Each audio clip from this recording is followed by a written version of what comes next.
Hello guys, so today we are here to solve a very, you know, simple problem is subsequence. But there is this, this innocent looking problem, you know, is at the basis of many other, you know, problems. Okay, this can be, used as a source for solving many other problems of the same nature. So as a first step, we should master this. And what is this problem all about? So if you go to this problem statement, what it says is that given two strings s and t. Okay, so given two strings s and t, return true if s is a subsequence of t, or false otherwise. So if s is a subsequence of t, so what is the meaning of subsequence? So subsequence is, you know it maintains the characters in relative order, in their relative order, but not necessarily they all should be contiguous. I mean to say, a subsequence of a string, a subsequence of a string is a new string that is formed from the original string by deleting some of the characters without disturbing the relative positions of the remaining characters. Okay, so with this understanding, let's look into it. So t is the original string, and by deleting some of the characters without disturbing the relative positions of the remaining characters, so we get the string s. So t is the original string, and by deleting some of the characters in the string t without disturbing the relative positions of the other remaining characters in t, we get s. So let's take an example, and the example here is AH, AH, let's say GBC. So if we delete HG, then it will be ABC. And this ABC is maintaining the relative order of A is coming first, then B is coming, and then C is coming. So the relative order is maintained, but the characters are not, some characters are missing. So ABC is one subsequence, AC is also one subsequence, A itself is one subsequence. So these are the various subsequences we have, and also the others could be HG, H, all these. Many subsequences are possible here. So now the thing is that we have to tell whether string S is a subsequence of string T or not. So how are we going to do this?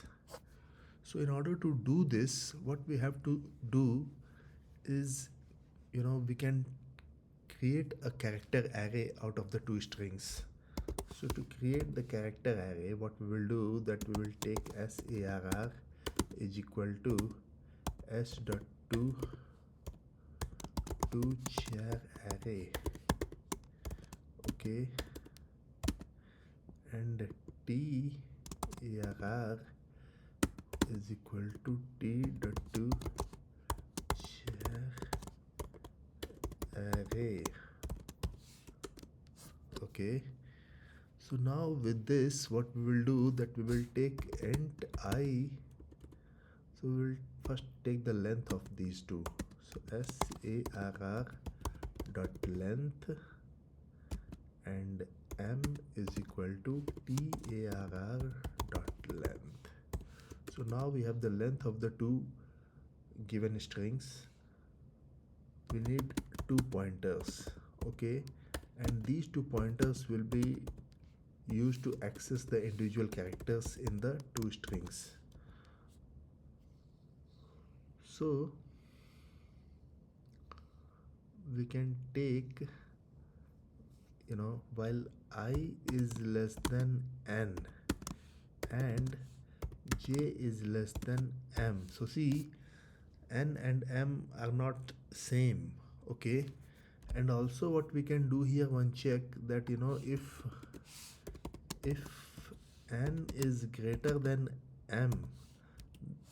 So what does it mean? It means that s has more character, and if s has more characters, then definitely the relative order of the characters in t is cannot be preserved. It has to it must have less characters. It must have either equal characters or it must have less characters.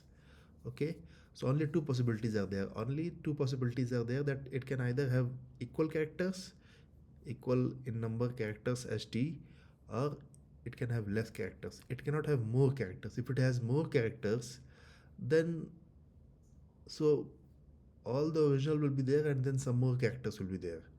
So those more characters will be, you know, they are not in t at all. So since they are not at all in t, the character, the string from which we are creating our subsequence string s, so s cannot be considered the subsequence of t. So if this thing n is greater than m is there, then we can flatly return false. But now in this case, what we'll be doing is we'll be checking that if SARR of I is equal to TARR of j, then what we'll do plus plus I plus plus j, else what we will do plus plus I, like this. And then what we'll do, return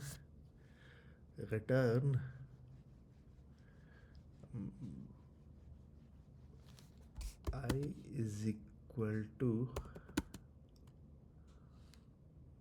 no, so we'll do plus plus j. If they are not equal, then we'll do plus plus j. And if I is equal to n, so that's what we have to return. We don't have to do anything else. So let's just run this. Perfect. Let's submit this. Perfect. So there is one more way that we can solve this problem, and let me show that as well. So we will cancel this. We can just comment this code and go here. Let's copy this thing because this is what we have been given. So we have a class which is solution, and in this we have this boolean function subsequence, and in this what we will be doing, we'll be passing a string s and a string t. Okay, so string s and string t is being passed over here, and then in order to solve this problem, what we will do, in order to solve this problem, what we will do that we will in order to solve this problem, what we will do that we will first of all we can take the char array of this. So char array SARR is equal to s.to char array like this, and then for char c is equal to SARR like this,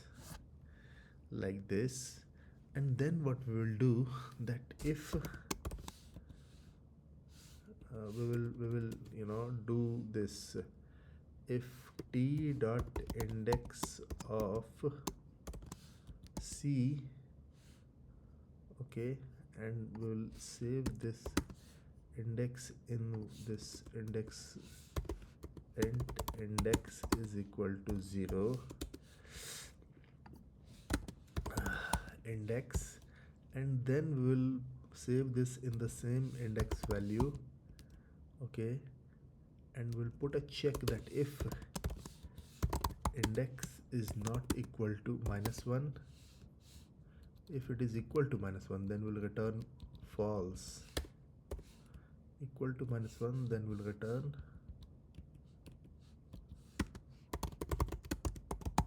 false.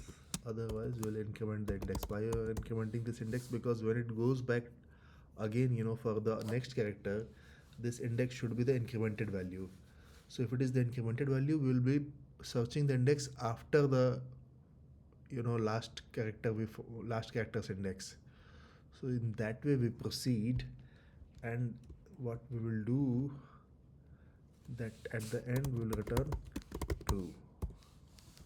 That's how we are going to solve this problem. And we'll run this and submit this. Okay.